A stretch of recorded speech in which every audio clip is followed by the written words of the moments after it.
কালাভুনা মানেই মাংস শুকিয়ে কড়কড়া করা না, এটি রান্নার পদ্ধতি এবং স্পাইস সম্পূর্ণ ডিফারেন্ট। চট্টগ্রামের ট্রেডিশনাল এবং পপুলার রান্না এই বিফ কালাভুনা। অনেক রিকোয়েস্ট ছিল এই রান্নাটা করে দেখানোর জন্য।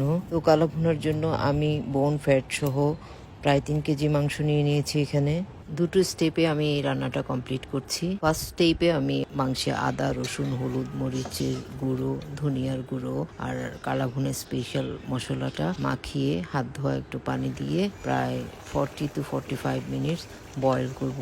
এটাতে মাংস প্রায় 80% কুক হয়ে যাবে।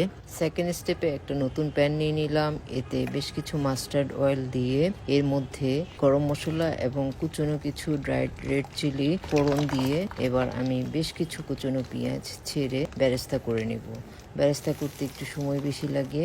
এই বেরেস্তা এবং মাস্টার্ড অয়েলটাই কিন্তু কালাভুনের কালারটা আনতে হেল্প করে। মাংসের ভেতরকার জুসিনেস, এর কালার এবং মাংসের যে একটা গ্রেভি, ওভারঅল পুরো টেক্সচারটা আনতেই খুব পেশেন্স নিয়ে রান্নাটা সারতে হবে। এর মধ্যেই বেরেস্তাটা হয়ে এসেছে। আমি অপর পাত্র থেকে মাংসগুলো বেরেস্তার মধ্যে ছেড়ে নাড়তে থাকি। কালাভুনার বাকি স্পাইসটা আমি এবার দিয়ে দিলাম। প্যানটা একটু ছোট হয়ে যাওয়াতে আমার নাড়তে বেশ অসুবিধা হচ্ছিল, তাই এর মধ্যে আমি অন্য পাতিলটাতে শিফট করে নিলাম। এই পাতিলেই ডিমি আছে আমি আরো ঘন্টাখানেক রান্না করলাম। কিছুক্ষণ পরপর অবশ্যই ঢাকনা উল্টিয়ে নেড়ে দিতে হবে যাতে লেগে না যায়। ব্যাস রেডি হয়ে গেল কালাভুনা।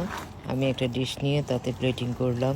দেখতেই মাশাআল্লাহ অনেক সুন্দর হয়েছে, তাই আমি আর বাড়তি ডেকোরেশন করলাম না। পেঁয়াজ কিউব করে কেটে তাতে মাংসগুলো একটু সতে করে নিলেও অনেক সুন্দর হয়। আমি খানিকটা উপর থেকে ঘি ছড়িয়ে দিলাম, এটা অপশনাল। এবার ঈশায় রিভিউ দিচ্ছে কেমন হয়েছে, ওর এক্সপ্রেশন দিয়ে বুঝিয়ে দিল খুব মজা হয়েছে। তো এই তো ফ্যামিলির সবাই যখন খুব মজা করে খায় তখন আসলে খুব ভাল লাগে, সব কষ্টই তখন সার্থক মনে হয়। ঈশায় মাংসের টেক্সচার গুলো দেখাচ্ছিল। নান, পরাটা বা ভাত যে কোনো কিছুর সাথেই কালাভুনা অসাধারণ লাগে। সো মাস্ট ট্রাই করবেন অ্যান্ড কমেন্ট করে জানাবেন যে কেমন হয়েছে।